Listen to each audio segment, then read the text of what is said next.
¿Cómo les va?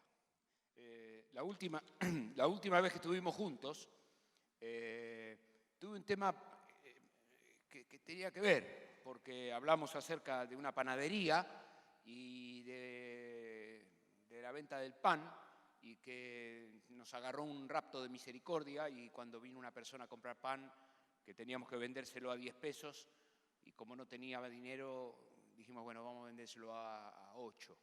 Y a consecuencia de nuestra misericordia, vendimos el pan más barato de lo que debíamos, y cuando cerró el día, en vez de recaudar lo que necesitábamos para volver a comprar harina, no nos alcanzó. Nuestra misericordia nos traicionó, y por muy misericordiosos tuvimos que cerrar la panadería.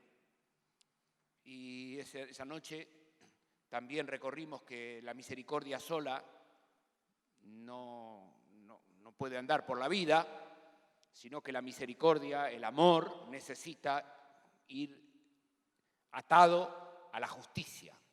Y la justicia sola no puede andar sola en la vida, porque si nos ponemos muy justos, muy estrictos, muy recalcitrantes,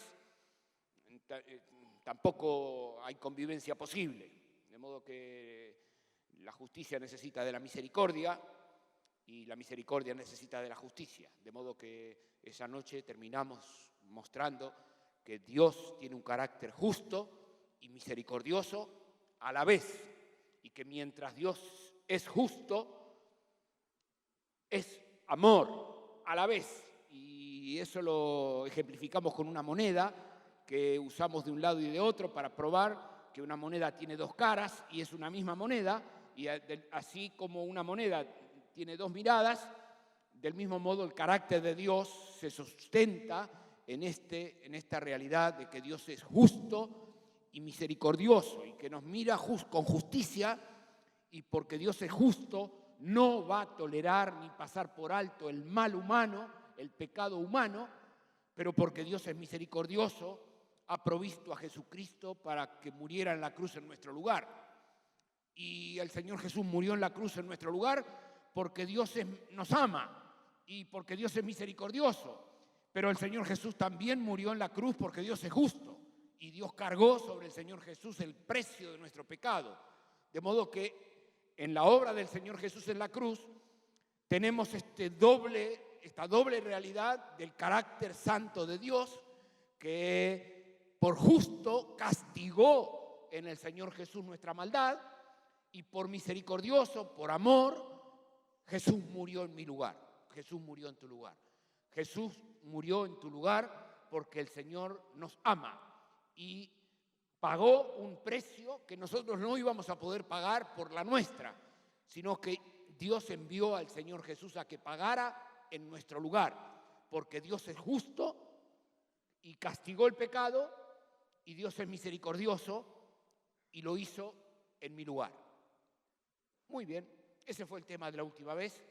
En el canal de YouTube de Jóvenes del Encuentro está este tema que acabo de recorrerte, de modo que si alguno quiere en la semana invertir un rato para refrescar y recorrer ese costado de la verdad que estuvimos repasando, en la semana puede invertir tiempo. Pero como hoy me llega otra vez el tema de la justicia, entonces digo, pero ¿cómo? ¿Qué cosa, no? O sea, hablamos de la otra vez de la panadería, de la justicia, de la misericordia, y otra vez la justicia, vuelve la justicia. Entonces, me gustaría hoy ir por otro costado, que estoy seguro que al 90% de los que están aquí les va a ser una novedad. Me alegro que van a escuchar algo nuevo y van a aprender. Me encantaría que eso pase, que pudiéramos abrir la Escritura y aprender otro costado de la justicia de Dios, que tiene que ver con este asunto que acabamos de hacer, esta dinámica que hicimos sobre el cambio, y también tiene que ver mucho con tu vida cotidiana y con tu vida diaria, con tu autoestima y con tu manera de valorar la vida. Y si dejas que la palabra del Señor te interpele y le das permiso a la palabra actuar en tu vida, vas a vivir una jornada buena de capitalizar, de entender y de comprender qué es lo que Dios dice en su palabra. Lo cierto es que nosotros estamos en una sociedad que ha perdido el sentido de la vida. Uno de los grandes problemas que tiene la muchachada es el encontrarle la vuelta a la vida. ¿Para qué estoy vivo? ¿Para qué vivo? Y uno de los grandes problemas que nos trae a la hora de ser felices y a la hora de estar contentos y a la hora de tener un propósito, es que esta sociedad que está cambiando tanto, que sopla viento de cambio tan potente, que la tecnología está cambiando y afectando nuestra vida diaria tan potentemente, que el mercado está cambiando, el mercado laboral y el mercado de la compra y de la venta está cambiando tanto, que nos afecta tanto, que lo que tenemos que estudiar en la escuela nos da que no sabemos si vamos a poder llegar a saber lo que hace falta saber para poder trabajar. Estamos en una sociedad que está golpeándonos porque todo está cambiando mucho. Está cambiando mucho también el medio ambiente. Escuchamos todos los días informaciones acerca de la dificultad y del cambio vertiginoso que está viviendo el medio ambiente. De modo que vivimos en una sociedad que está diciéndonos que todo está cambiando. Y nos pareció bueno hacer esta dinámica de plantear qué cambia todos los días, qué cambia cada 5 años, qué cambia cada 25 años, qué cambia cada 80 años y qué cosas no cambian, para que nos ayudemos a comprender que no es cierto que todo está cambiando todo el tiempo. Y que tan solo vos esta noche captes esta idea y te la lleves en el bolsillo, ya ganaste la noche. Si vos de acá te vas con la certeza de que no es verdad que todo cambia, no es verdad eso, que está todo el mundo, todo el tiempo cambiando todas las cosas. No es cierto, eso es falso. Y es tan falso como lo que quedó probado en la conversación que tuviste hace un ratito. Solitos entre ustedes hablaron de que no todo cambia todo el tiempo a la velocidad de lo que se escucha que parece que está cambiando. Las cosas están cambiando, pero no todas las cosas cambian a la misma velocidad todo el tiempo. Y eso es un valor que te convido a recibir y metértelo en el bolsillo, porque te va a ayudar mucho a serenar la cabeza. Si todo cambia, entonces mi vida no tiene sentido, porque no sé para dónde voy, porque todo está cambiando todo el tiempo. Y eso es un engaño, eso es mentira, eso no es cierto. No está cambiando la vida todo el tiempo.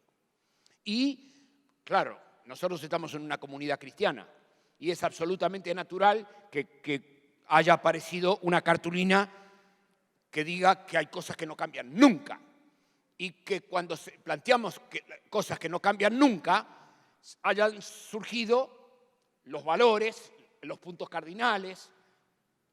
Yo les decía cuando estábamos interactuando que los gatos no cambian nunca. En la Carabela de Colón, en la bodega de la Carabela de Colón, venían 3 gatos. Vivían de los ratones que habían abajo de la carabela. Y eran gatos con bigotes igual que los que vos tenés en tu casa. No cambian.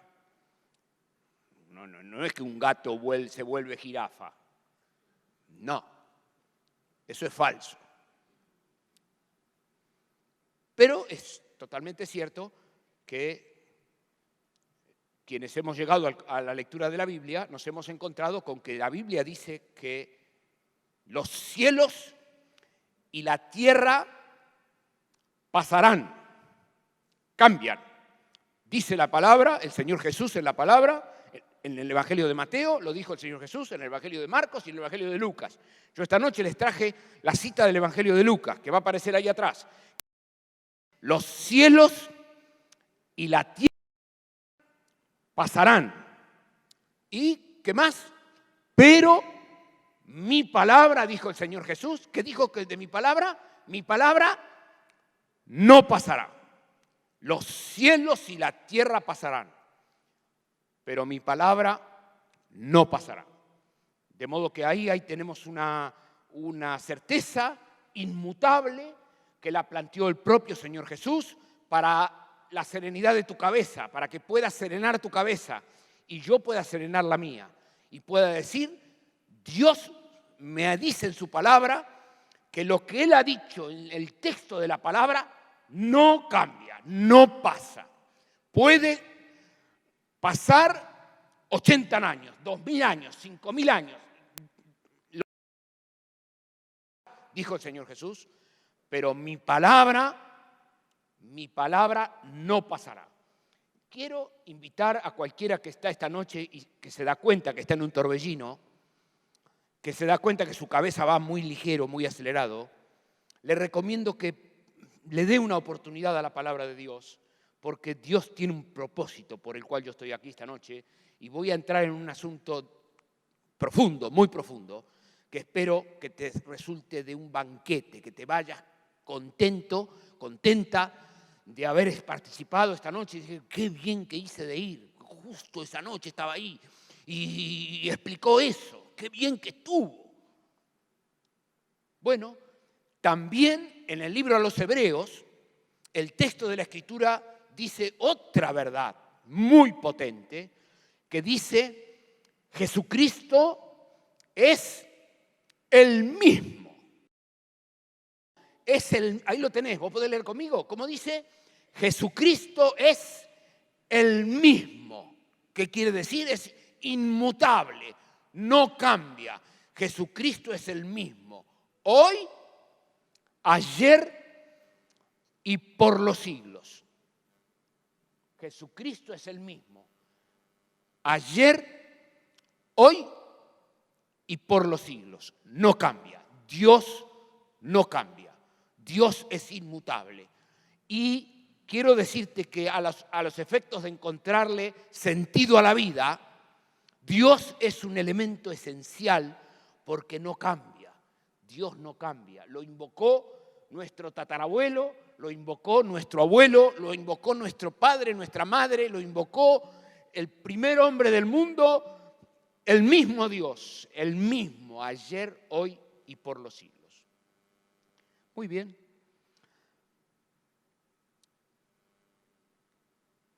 Pero tengo un videíto que quiero invitarte a mirar, porque resulta que Dios está interviniendo en la vida humana y en la Biblia nos invita a ver que Dios está presente aunque no lo vemos. Y la ley de Dios está presente aunque no la podemos explicar.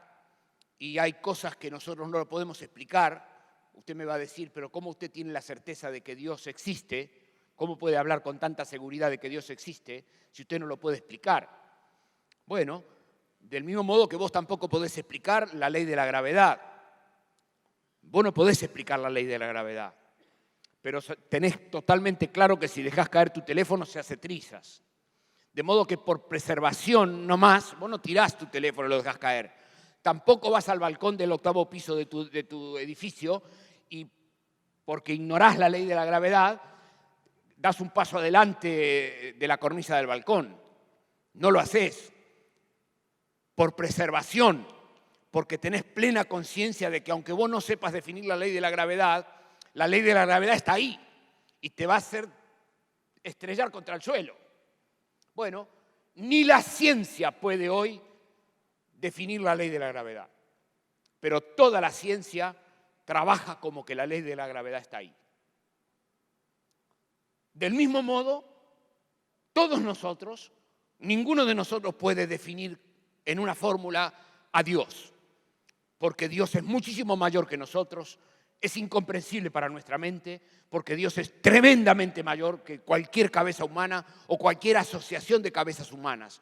Nunca las cabezas humanas van a poder resolver la ecuación H2O mediante la cual van a decir eso es Dios. No, H2O es el agua, pero no Dios.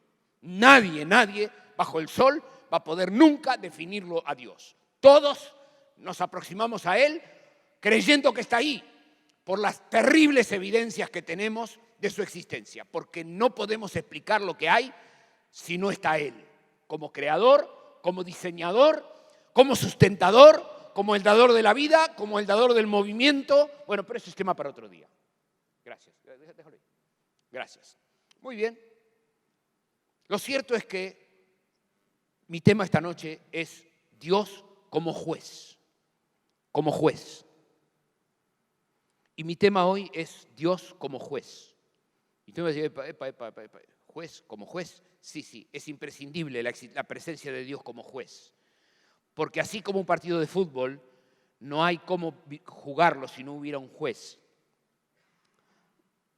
Y así como un partido de handball, es imposible jugarlo sin un juez, sin un árbitro, porque nos pelearíamos y el caos reinaría en la cancha. Tampoco la vida humana es posible sin un juez, que es Dios, la presencia de Dios, un árbitro. La sociedad niega que existe Dios como árbitro y ha hecho de él una caricatura. Es lo que las personas piensan acerca de Dios en su condición de árbitro.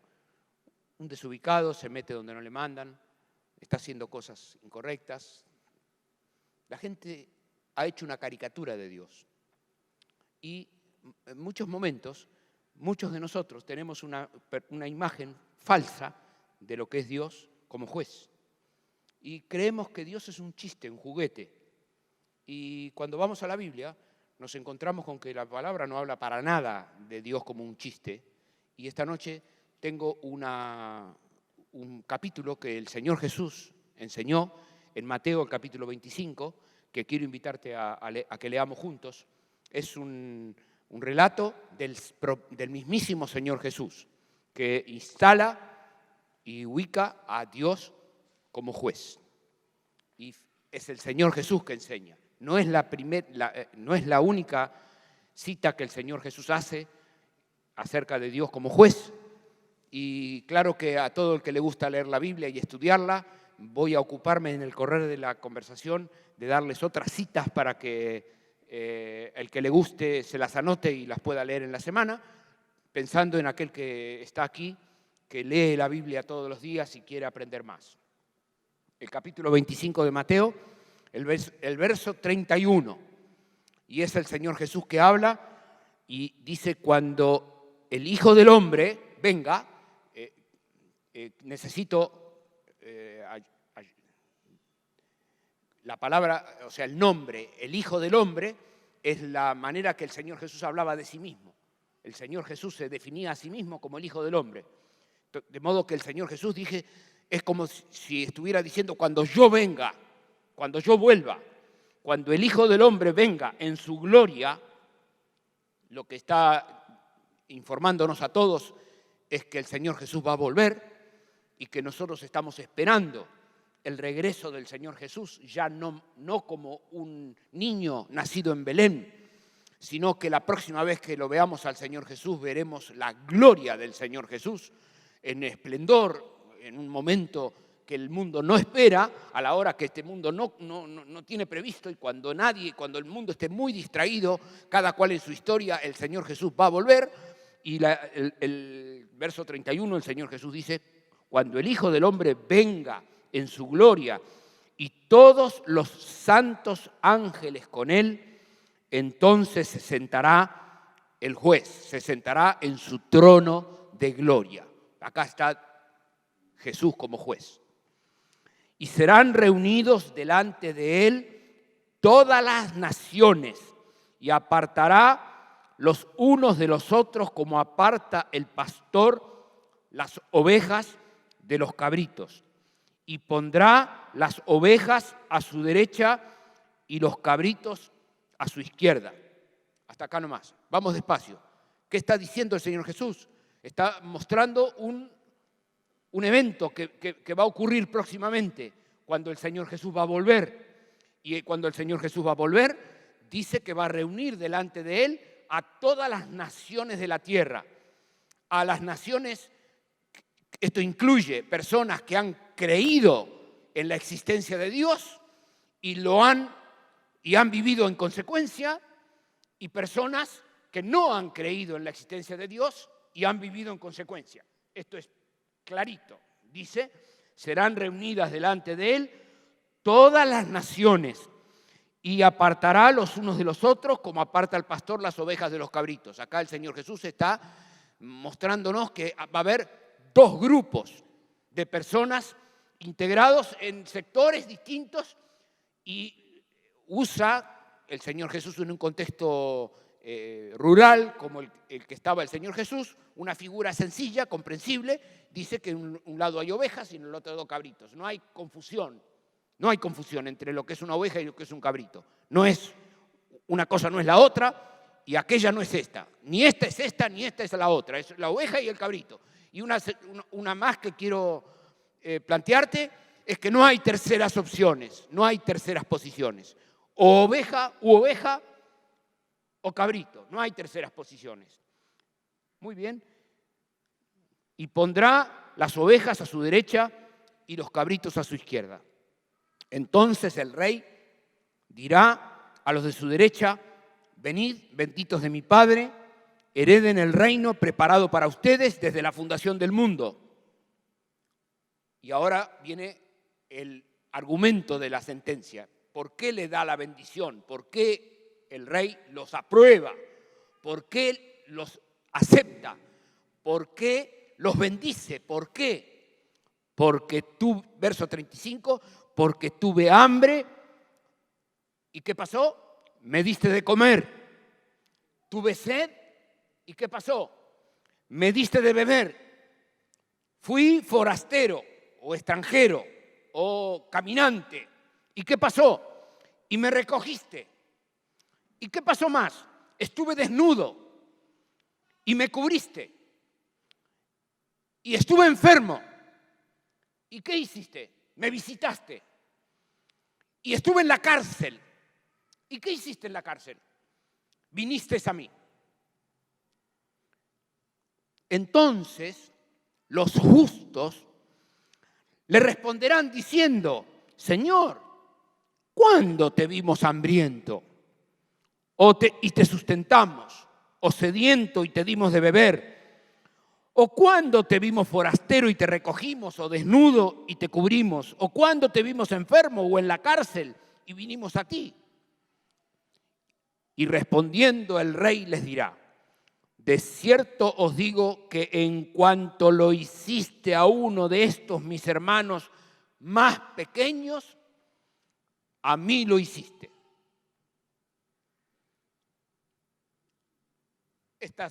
Es simple, ¿no? La mera lectura, no hay.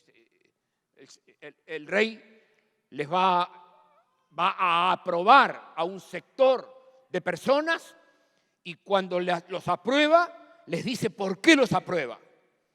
Y los aprueba, los recibe, los acepta y los integra al cielo y les dice por qué.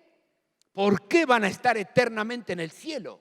Les da las razones: porque tuve hambre y me diste de comer, porque tuve sed y me diste de beber, porque fui forastero y me recogiste, estuve enfermo y me visitaste, estuve en la cárcel y viniste a mí.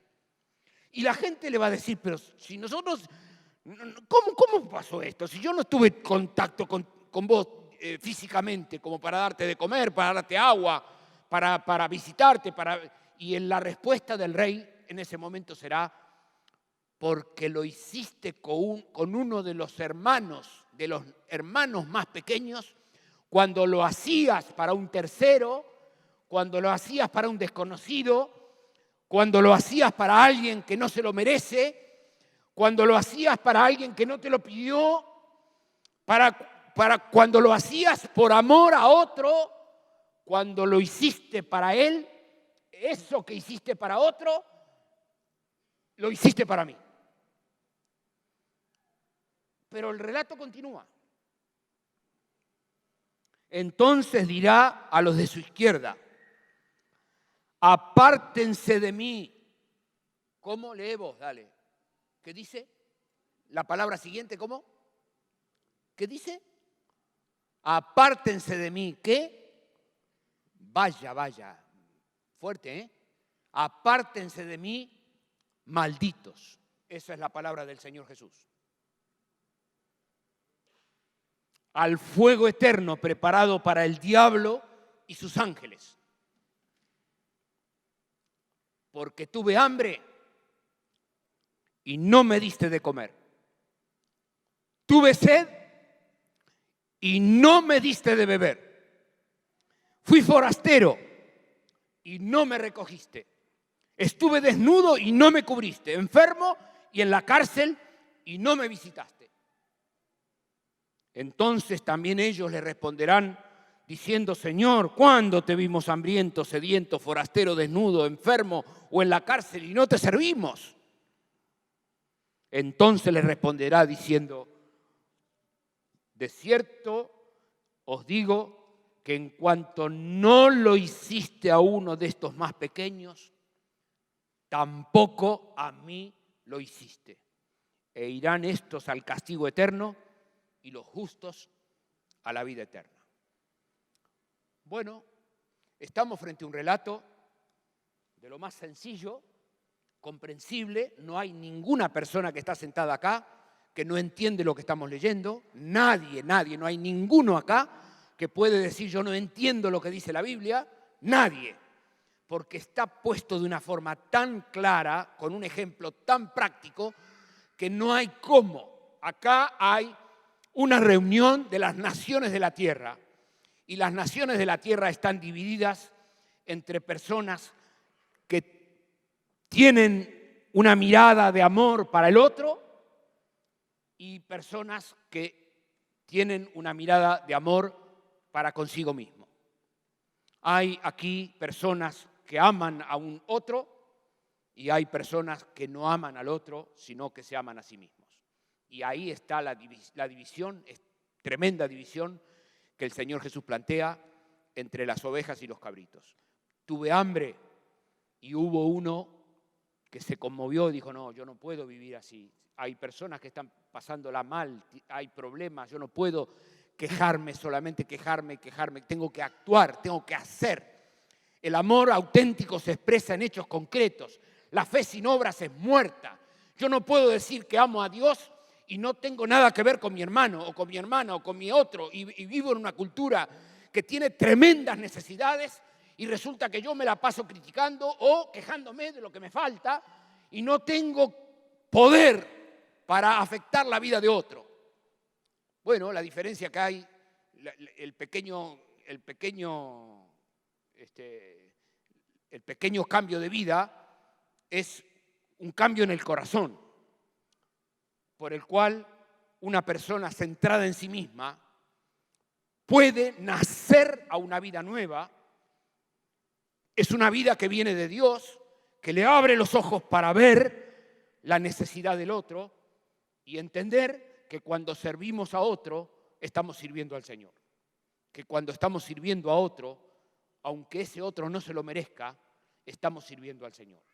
Y aunque esa persona no lo corresponda, no importa que no lo corresponda, porque estamos sirviendo al Señor. Y el premio lo hemos de recibir próximamente cuando el juez reúna a las naciones delante de sí, porque ha de reunir a las naciones delante de sí, y el juez justo va a separar a las ovejas de los cabritos y va a decirle a unos: vengan a casa, y a otros les va a decir: se terminó la oportunidad, no hay más chance de cambio, no hay más oportunidad de cambio. Si algo muestra la cultura que compartimos, el momento político que compartimos, los líos que hay en el mundo, es que este relato que el Señor Jesús planteó está a la puerta, que la venida del Señor se acerca, que el Señor Jesús vuelve, que el Señor vuelve, que el Señor va a volver, y el día que el Señor vuelva se acabaron las oportunidades, se terminaron las oportunidades. Ese día viene el juez y va a juzgar a este mundo con justicia, va a juzgar a este mundo con justicia. Vamos a comparecer todos, cada uno, vamos a comparecer delante del juez que todo lo sabe. Bueno, es un juicio que no necesita testigos. El Señor Jesús no necesita testigos en el juicio, porque el Señor Jesús es omnisciente, Él conoce todo el tiempo de todos nosotros. El Señor Jesús puede aplicar una condena porque es todopoderoso. El juez es Dios.